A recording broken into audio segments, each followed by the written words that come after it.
Greece was today judged by the financial markets as the riskiest country in the world. Der Druck auf die Bundesregierung wächst, schnell über Milliardenhilfen für Griechenland zu entscheiden. Headlines like these have been ripping across Europe since May. That could have a domino effect in Europe. To investigate where the crisis all began, we head to Greece, Portugal and Spain.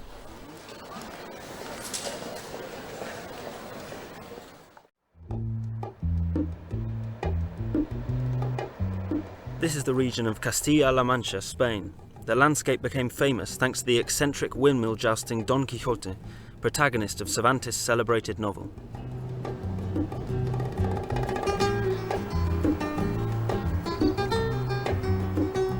Today, Spain is in economic crisis. The good times are over in Toledo. Amazingly though, it is difficult to notice the effect of the crisis in the streets. What Spain is experiencing now is the morning after a big night out. For the past few years, the Spanish have been spending money left, right and centre. They've built houses, bought cars, bought companies, all financed with borrowed money.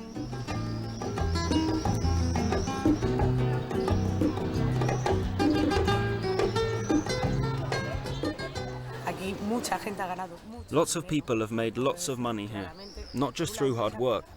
There's an incredible amount of corruption here. Banks giving out loans to companies who have no collateral. Yes, I think because of these circumstances, it's going to hit us harder in Spain. Our welfare state has been overburdened for years now. We can't afford to pay social security, unemployment benefits, pensions. I don't think Spain will ever be the same again. El tema de seguridad social, de pago de pensiones, del desempleo, etcétera, etcétera. Con lo cual sí que creo que la España que yo he conocido no la voy a conocer.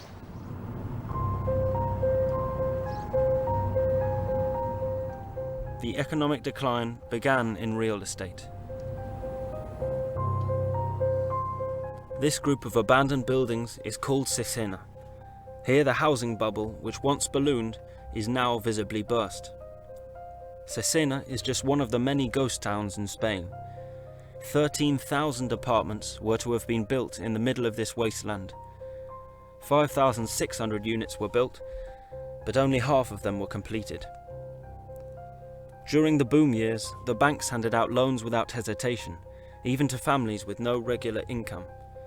Now the property is flooded back onto the market, for rent and for sale at miniature prices.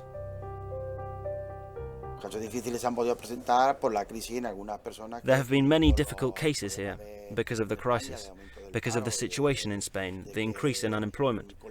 Many people can't keep up with their mortgage repayments, so the banks have been forced to repossess the homes of people who've been made redundant. The crisis is very serious here in Spain.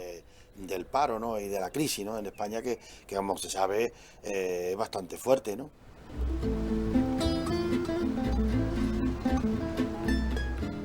The province of Jaén is the largest area in Europe for olive cultivation. Until recently, business was good here. Now prices are at rock bottom, and this year the olive harvest will cost as much as the proceeds from the sale of oil. Spanish oil merchants haven't yet succeeded in breaking into new markets.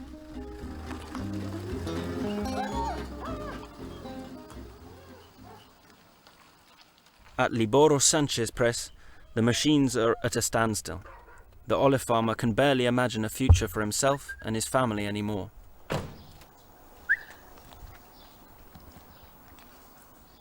We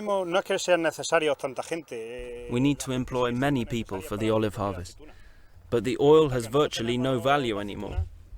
We can no longer keep up with the competition.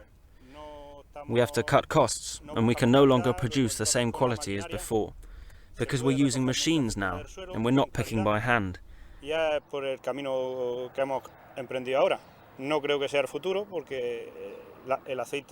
We can't employ guest workers anymore, and they blame us. The worst is the uncertainty. We have to save at every turn.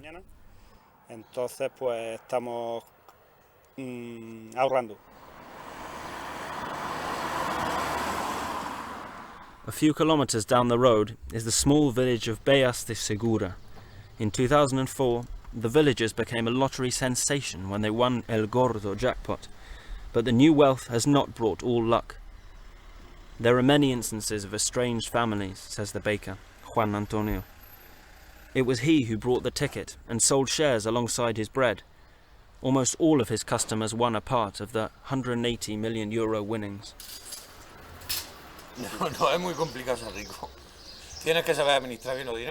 Being rich is very complicated. You have to know how to manage it, or you'll run out of money very quickly. When you go to buy something, all of a sudden it costs twice as much because you won the lottery. If they know you've won, they want their share.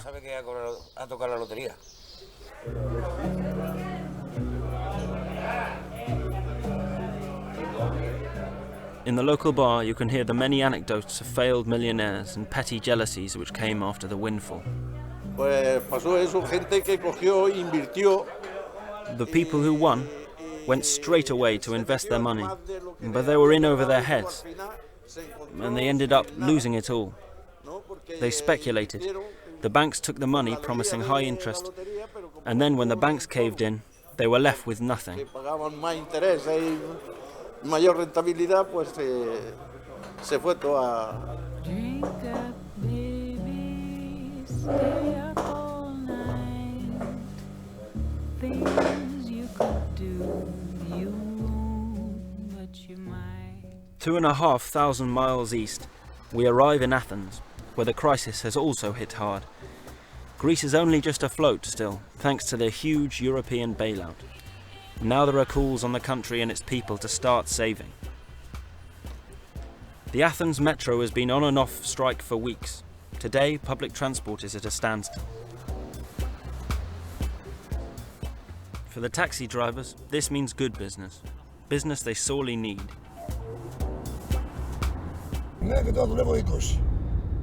Before, I could make ends meet when I'd work 14 hours. Now I drive up to 20 hours a day. There is no other way I can live. I have to say yes.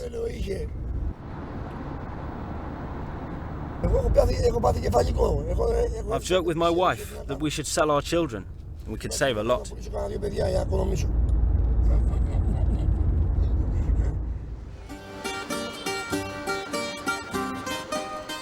The former wealth of the Greeks was largely financed on credit. Now the bill has come through. Angeliki, Halikia, is a typical middle-class woman. She is married with 2 children, but has recently been made redundant. Nowadays, families' incomes are going down, while the prices continue to rise. This means no more holidays, no more nightlife, and buying only what is absolutely necessary.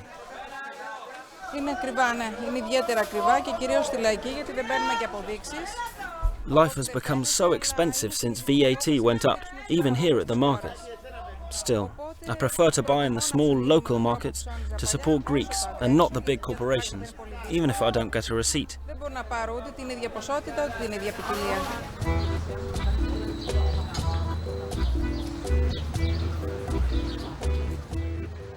Being issued a correct receipt has become a political issue in Greece, because the state has far too little revenue and far too many outgoings. As a result, companies have received increasingly frequent visits from the tax authorities recently, as is the case in this restaurant today. The inspector thinks it may be cheating the system. Ναι, η αλήθεια είναι ότι τις περισσότερες φορές, όχι τις περισσότερες, μιλάμε τώρα ιστορίες. Yes, often enough. I noticed that no receipt will be issued or that only a part of what's charged is on the bill. What's more, expenses are sometimes suspiciously high. Then the documents go missing, or the purchases have clearly nothing to do with the business at all.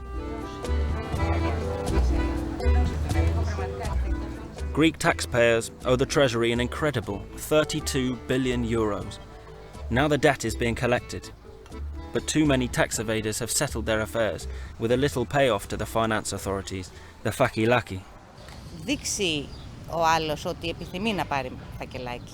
Certainly, corruption is always possible if the manager notices that you're open to it. This only works if the manager is on familiar terms with the inspector. Then it's natural. But if anyone tries to bribe me, I tell them it's not right, and I refuse.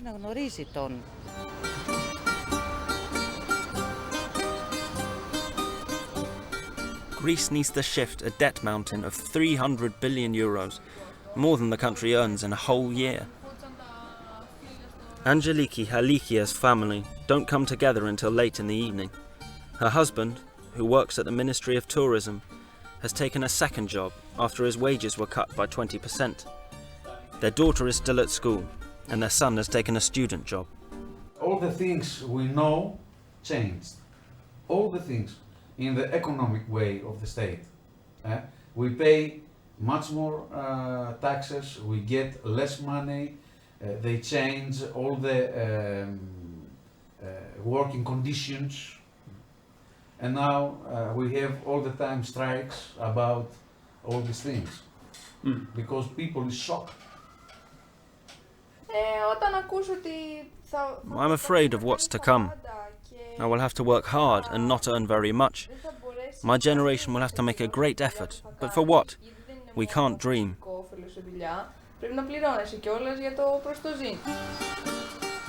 Whether the Greeks can ever pay off their debts, no one knows for sure. So far the state has little experience of saving.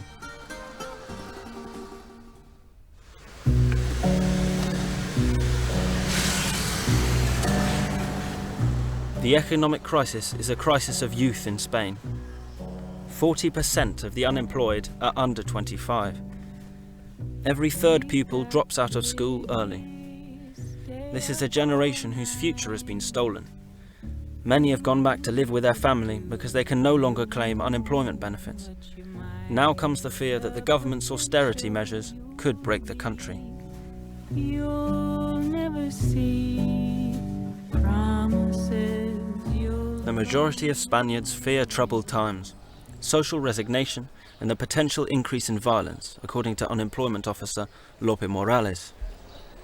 The situation is getting worse now. People are suffering the effects of the crisis because the government can no longer afford to pay unemployment benefits.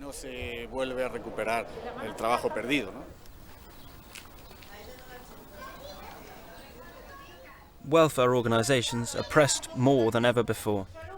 They distribute food to the needy every day. The setback is hard for Spain. In the last 3 decades, the country has built up a decent welfare state. Now there are already 1 million families without a single member in work. If this crisis continues, the poverty situation will worsen dramatically. People can fall back on their families at the moment, but resources will run out soon, even within families.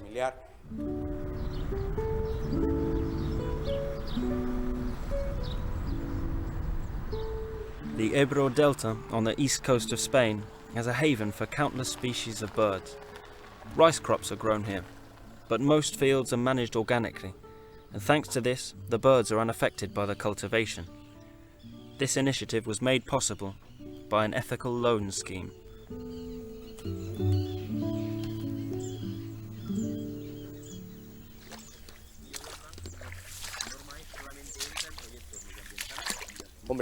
In Spain, with the crisis and the level of unemployment as it is, of course people are worried about their jobs. But there is a growing number of people who see that what went wrong was our model of production.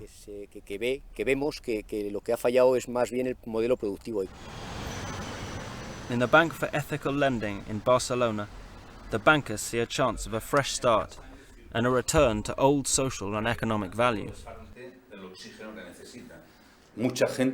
Many people are discovering that the economic model we followed in the 20th century doesn't make sense anymore.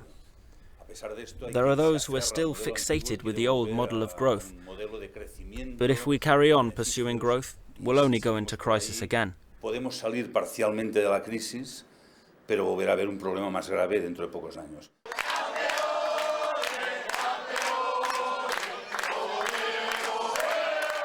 Spain is suffering a painful hangover, but despite the recession and unemployment, there are still a surprising number of customers in the bars. Today it's thanks to Spanish footballing triumph. Everyone needs to go out and live from time to time. But yes, it's very noticeable. There are fewer people out. The crisis has affected us a lot, in business, in trade, but there you go, you have to grin and bear it. We'll go on celebrating this, today and tomorrow, but the day after, God only knows.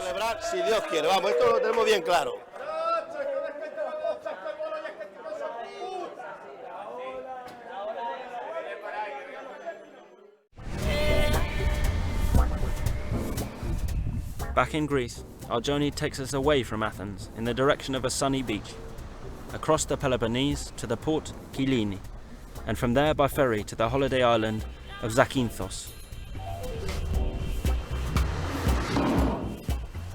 The Greek islands are among the most popular holiday destinations among Northern Europeans, but this year everything is different. Zakynthos has experienced a dramatic decline in tourists, even if you wouldn't say so at first glance.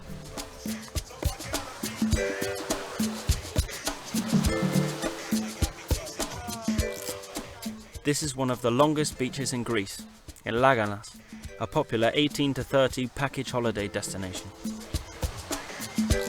This year is completely less tourists than last year and the year before. It's nearly 40% down. We've got another 35 sunbeds out the back. We stack them all up here, and every day it's full. But now, I don't know.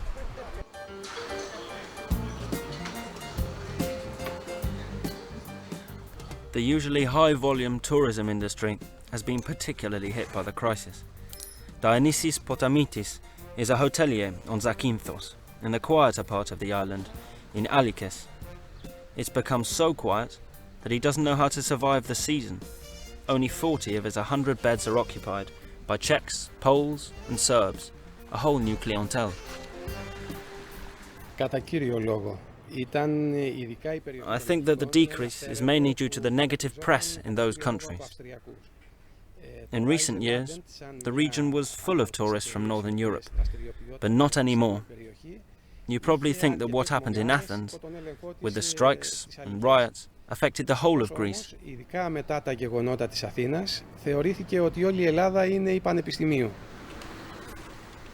Potamitis refurbished 2 years ago at a cost of 1.7 million. The state wanted to give him half of it. He never received this money, and now he is facing a mountain of debt alone. I need to sell this hotel, even though my father and my grandfather have already invested in the business. There's lots of work, but since we hardly have any revenue and the banks have stopped lending, I'm looking for a buyer. And he is not the only one.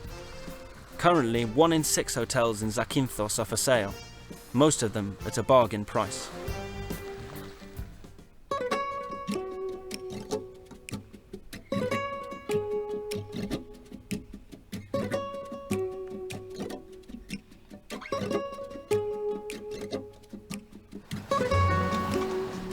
Guimarães was the first capital of Portugal, the birthplace of the nation, a World Heritage Site. Today the city is being hit hard by the crisis in the textile industry. The north of Portugal was until recently one of the leading locations for textile production.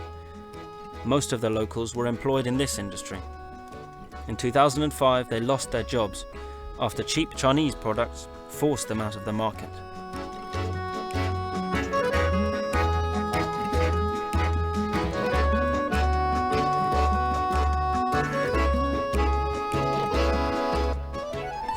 Nowadays, people have much more time to indulge their hobbies.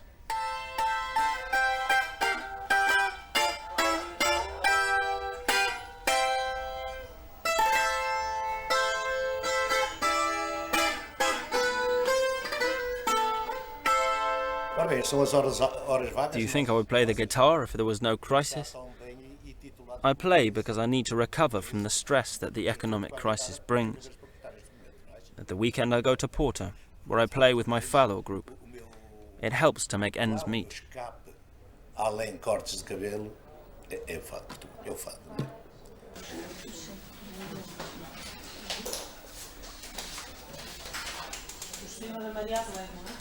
At the unemployment office, The former textile workers are trying to recover a little money. They will each get a few €100 from the proceeds of the sale of the textile machinery. A ridiculously small amount, considering that they have each received no salary for months.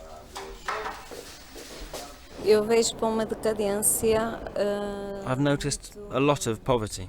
Every day it's worse, and every day it gets more complicated. People are losing their jobs and can't pay their bills. I see a great danger coming our way, and if it continues, there will be more crime and violence in our society.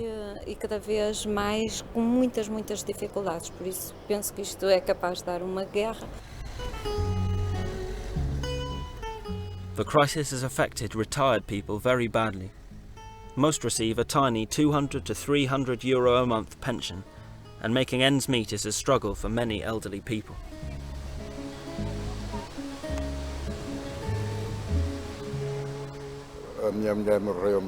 I worked in the textile industry all my life.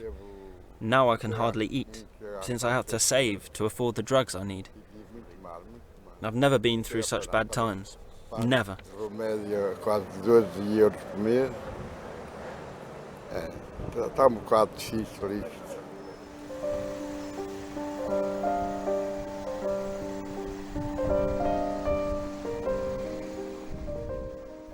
The dramatic increase in poverty is fueling the crisis further. Many people who worked until recently and had dreams of home ownership now struggle with little to eat.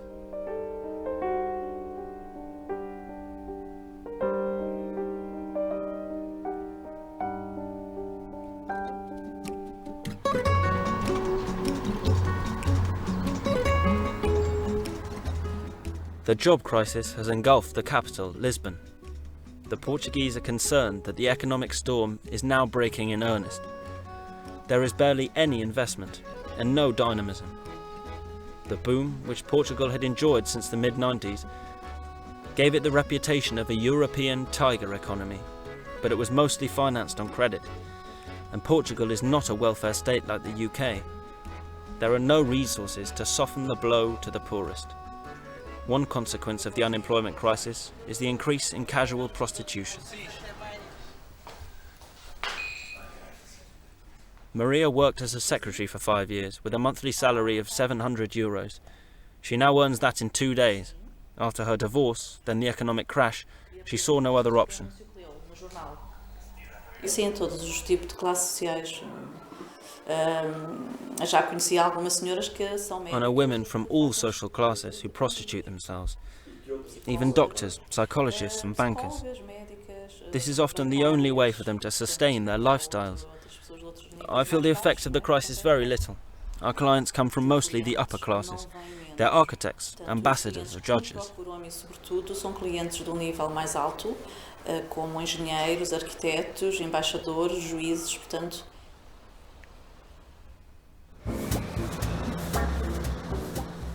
On the next leg of our journey through the summer crisis, we are looking for new strategies out of the crisis for Greece.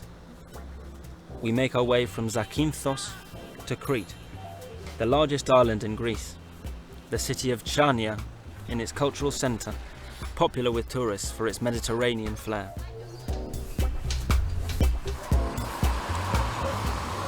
With more than 300 sunshine days a year, Crete is one of the sunniest places in Europe. Plantation owner Nikos Kalogerakis saw the potential and invested in solar power. The orange grower has so far built 9 solar parks and is planning for more. In Greece, the trend for solar energy has been slow to gain momentum. Absurd when there is so much sun, according to Kalogerakis.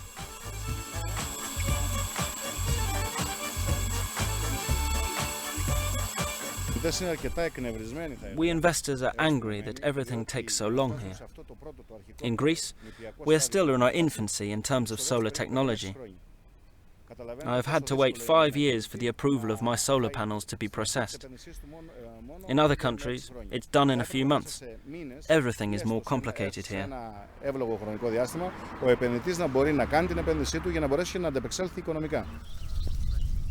In the interior of Crete, far from civilization, is an illegal solar plant. Built by a man who would not let the bureaucracy get in his way. Every clever person will understand why they didn't build this system 2 decades ago. So it's all about money, it's all about interests and corruption and this kind of thing. So I think in the future and from now on that we faced a situation which is not very good for the country. I think we have to go forward.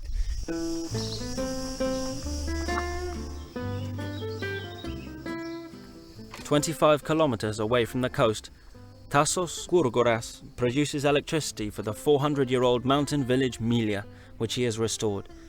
The old stone cottages are rented to guests from around the world who want nothing more than peace and quiet. The food is excellent, everything fresh from the garden. You don't notice a slump in bookings here. The crisis doesn't seem to have reached this retreat. Come up with the idea to have such kind of a hotel?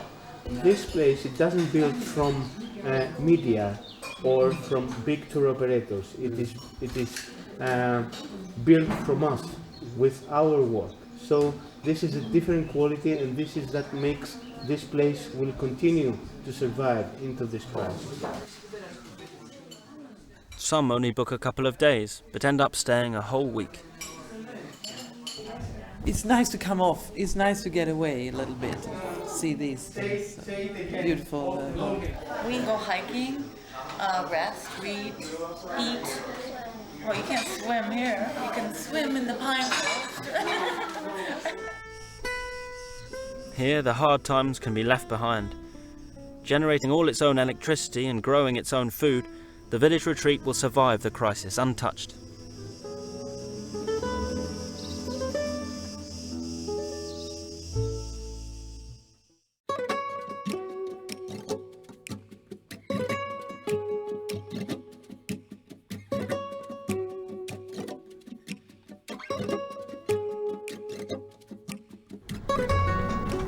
The Algarve coast is Portugal's southern tourist magnet. But this year the rush hasn't happened. The northern Europeans have stayed at home, as have the Portuguese. The youth today is anything but carefree.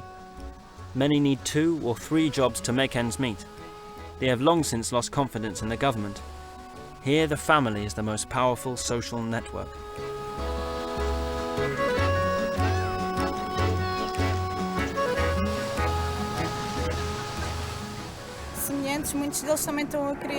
My boyfriend and I, we simply can't afford to take time away from home.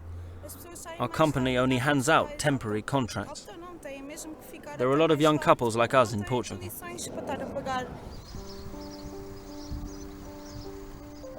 The Alentejo region of Portugal is sparsely populated and suffers with high levels of emigration. But the cultural wealth of the region is enormous. Many illustrious cultures pass through Alentejo. The Phoenicians, the Romans, the Visigoths and the Moors. Monsaraz is one of the region's most beautiful villages.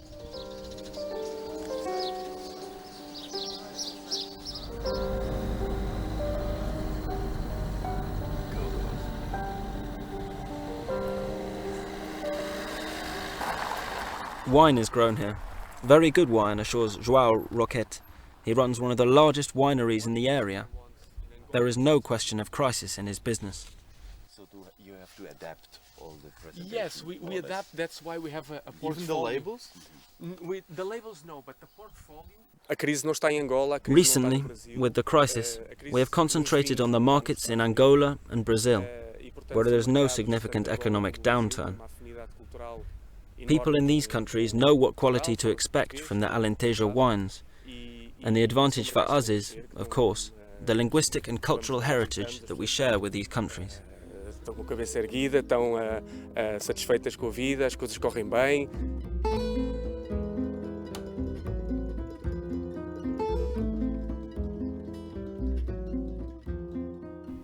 The Portuguese government appears to have avoided bankruptcy, and its spending cuts are supported by the population, if with gritted teeth.